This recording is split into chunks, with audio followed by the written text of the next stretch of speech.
তো তোমরা যারা ডাব্লিউবিপি কনস্টেবল বলো, ডাব্লিউবিপি সাব ইন্সপেক্টর বলো, এবং তোমরা যারা কেপি কনস্টেবল এবং কেপি সাব ইন্সপেক্টর এক্সামের জন্য প্রিপারেশন নিচ্ছ, তো তোমাদের জন্য স্পেশালি আজকের এই ভিডিওটি। তোমাদের আজকের এই ভিডিওতে আমি আলোচনা করব একটা ডাব্লিউবিপি কনস্টেবল বা সাব ইন্সপেক্টর এক্সপেরিয়েন্স হিসাবে তোমাদের একটা daily time table, daily schedule কি হওয়া দরকার, তো সেটা নিয়ে আলোচনা করব। তো ভিডিওটি স্কিপ না করে তোমরা প্রথম থেকে শেষ অবধি অবশ্যই দেখবে। তো দেখো, এই যে ডেইলি রুটিন বানানোর জন্য তোমাদের একটা রুল ফলো করতে হবে, সেটা হচ্ছে 3+3+1। এই ফর্মুলাটা তোমাদেরকে ফলো করতে হবে। এই ফর্মুলাটা তার কারণ এখানে আমাদের যে সাবজেক্টগুলো রয়েছে, ডাব্লিউবিপি কনস্টেবল বলো, সাব ইন্সপেক্টর বলো, প্রায় সেম। যেমন ডাব্লিউবিপি কনস্টেবলে আমাদের থাকে কি অ্যারিথমেটিক, তারপরে থাকে রিজনিং, দেন থাকে আমাদের জিকে জিএস, আর হচ্ছে লাস্ট হচ্ছে ইংলিশ।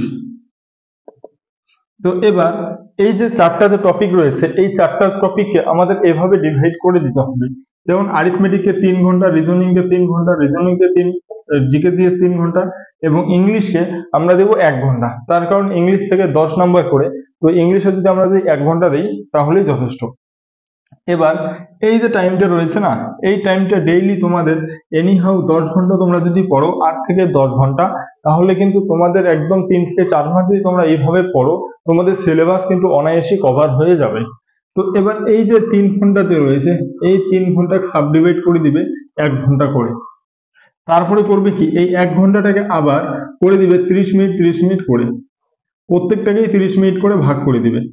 কেননা তোমরা যখন পড়তে বসবে 25 মিনিট 30 মিনিট যখন পড়বে, দেখবে অটোমেটিক কানেকশন মানে আমাদের কনসেন্ট্রেশনটা একটু কম হয়ে যায়।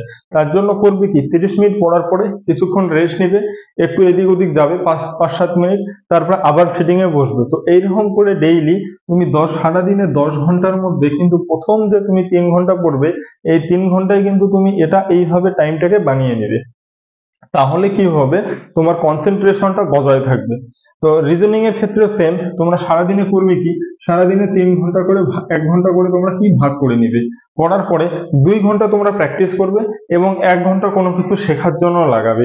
দেখা গেল রিজনিং এর কোনো একটা টপিক তোমাদের ভুল হচ্ছে, তোমরা তখন করবে কি, সেই টপিকটাকে করে নিবে ভালো করে। কোনো ক্লাস যদি তোমাদের করার থাকে তাহলে অনলাইনে ক্লাস করে নিবে, তারপরে বাকি 2 ঘন্টা তোমরা কিন্তু রিজনিং এর শুধু প্র্যাকটিস করে যাবে।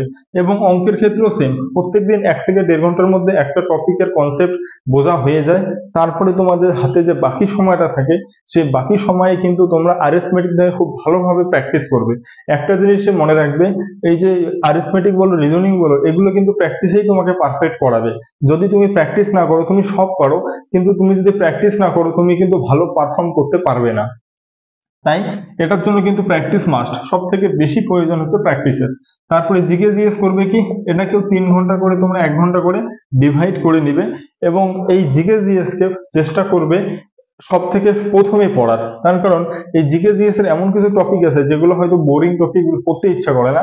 তাই সকালে প্রথম করবে কি, জিকে জিএস এর কাজ শেষ করে দিবে, এবং তার সাথে তোমরা কারেন্ট অ্যাফেয়ার্স 30 মিনিট করে ডেইলি কারেন্ট অ্যাফেয়ার্স পড়বে। ডেইলি যদি 30 মিনিট করে কারেন্ট অ্যাফেয়ার্স পড়ো, তাহলে কিন্তু এনাফ। দেন ইংলিশের কথা যদি বলি, এই ইংলিশকে তুমি যদি 1 ঘন্টাতেও যথেষ্ট। একটা মোটামুটি যে কোনো একটা কনসেপ্ট, যদি ভয়েস বলো, ন্যারেশন বলো, টেন্স বলো, এগুলো একটা কনসেপ্ট 30 মিনিট যদি যে কোনো একটা ভিডিও থেকে দেখো, কনসেপ্ট ক্লিয়ার হয়ে যায়। তারপর শুধু আর 30 মিনিট যদি প্র্যাকটিস করো তাহলেই যথেষ্ট। প্রত্যেক দিন একটা করে টপিক করবে, একটা করে টপিকের প্র্যাকটিস করবে। তো এই সারাদিনের মধ্যে এই 3+3+1 ফর্মুলাটা যেটা রয়েছে, এই 3+3+1 ফর্মুলাটা প্রয়োগ করবে। এবার তোমরা যদি করো যে না, আমি 2 ঘন্টা কম পড়বো, তাহলে তুমি এটা করবে, 1 ঘন্টা যদি কম পড়তে তাহলে 2 ঘন্টা করে পড়বে, তোমাদের হাতে যদি সময় থাকে। 2+2+1, এই যে 7 ঘন্টা তোমরা করবে। যদি মনে করো যে তুমি 7 ঘন্টা 10 ঘন্টা পড়তে পারবে না, তাহলে তুমি যদি 7 ঘন্টা করে পড়ো, তবুও কিন্তু তোমাদের এই যে এই টাইমটা ম্যানেজ হয়ে যাবে। তাহলে এরকম করে তোমরা আরিথমেটিক কি করবে, 1 ঘন্টা করে তোমরা ভাগ করে দিবে। এটার ক্ষেত্রেও, রিজনিং এর ক্ষেত্রে 1 ঘন্টা করে, জিকে জিএস এর ক্ষেত্রে 1 ঘন্টা করে, এবং ইংলিশ তোমার 1 ঘন্টা থাকবেই। ইংলিশ তোমার 1 ঘন্টা একদম কম্পালসরি।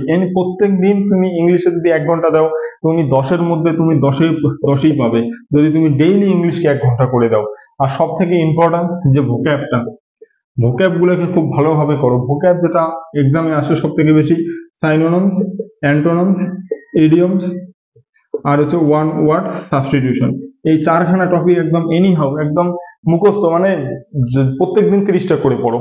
আর ভোকাবে করবে কি, প্রত্যেকদিন সাইনোনিম 30টা কমপ্লিট করবে, অ্যান্টোনিম 30টা করবে, ইডিয়ম 30টা করবে, ওয়ান ওয়ার্ড সাবস্টিটিউশন করবে। এই 30টা 120টা ডেইলি, 120টা তুমি ডেইলি তোমার হচ্ছে ভোকাব তোমাদের কমপ্লিট হওয়া চাই, মানে মুখস্থ হওয়া চাই ডেইলি 120টা। তাহলে 120টা যদি করো, তুমি যদি 100 দিনও পড়ো, তাহলে দেখো তোমার কতগুলো তুমি তোমার ভোকাব একদম কমপ্লিট হয়ে যাচ্ছে। তো এইভাবে তুমি মনে করো যে ভোকাবটাকে কভার করবে। তো এই গেল হচ্ছে ইংলিশের কথা, জিকে জিএস এটা। এবং এই রুল তো আমি মানলাম যে আমি 7 ঘন্টা ফলো করব।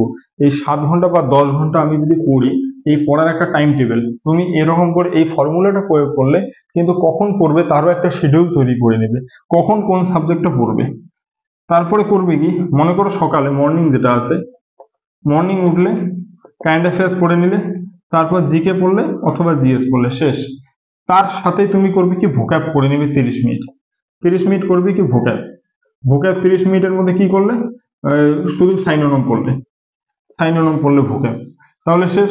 তাহলে ভোকাব তোমাদের ইংলিশের মধ্যে সকালে ইংলিশ চলে গেল, জিকে জিএস চলে গেল। তারপরেই তোমরা করবে কি, সকালে মোটামুটি 10টার দিকে, 10টা থেকে 12টা অবধি, এই 10টা থেকে 12টা অবধি করবে কি তোমরা, এই যে আরিথমেটিকও করতে পারো, রিজনিংও করতে পারো, আরিথমেটিক করে।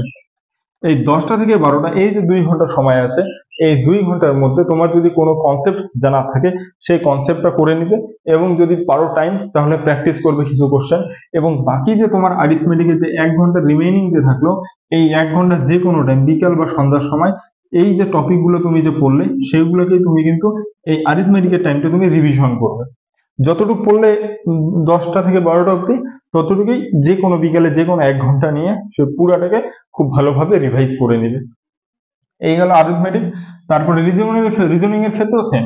তারপরে তুমি করলে কি, মনে করো স্নান খাওয়া দাওয়া করার পর 30 মিনিট ন্যাপ নিলে, sleeping nap, sleeping nap 30 minute নিলে।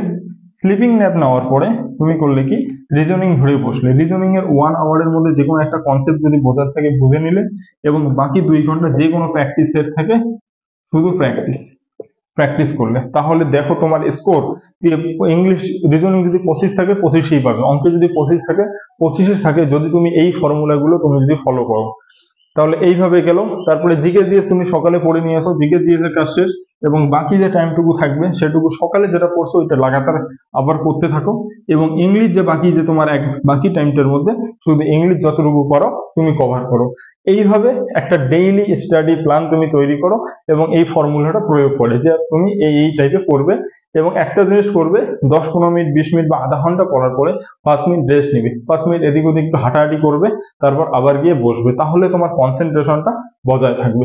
তো এই গেল, তোমরা যারা কম্পিটিটিভ এক্সামের জন্য প্রিপারেশন নিচ্ছ, স্পেশালি ডাব্লিউবিপি এবং কেপি, তার জন্য তোমাদের জন্য এই টাইম টেবিলটি তোমরা যদি ফলো করতে পারো, আশা করি তোমাদের খুব হেল্পফুল হবে, এবং তোমরা একটা ভালো মানে চান্স, ভালো একটা উপায় পাবে যে ভালো একটা রেজাল্ট করার বা ভালো স্কোর করার একটা চান্স পেতে পারো। এবং একটা জিনিস করবে, তার সাথে কিন্তু রানিং মাস্ট। সকালে উঠে তুমি কিন্তু রানিং করবে, রানিং কিন্তু তোমাকে করতে হবে, তার কারণ এখানে কিন্তু ফিজিক্যাল স্ট্যান্ডার্ডের দরকার রয়েছে। তো এই গেল আজকের ভিডিওটি যদি ভালো লেগে থাকে তাহলে অবশ্যই লাইক করবে ভিডিওটিতে, এবং বন্ধুদের সাথে যত বড় শেয়ার করো, এবং চ্যানেলটিকে সাবস্ক্রাইব করে রাখো ফার্দার এই রকমের ভিডিও পাওয়ার জন্য।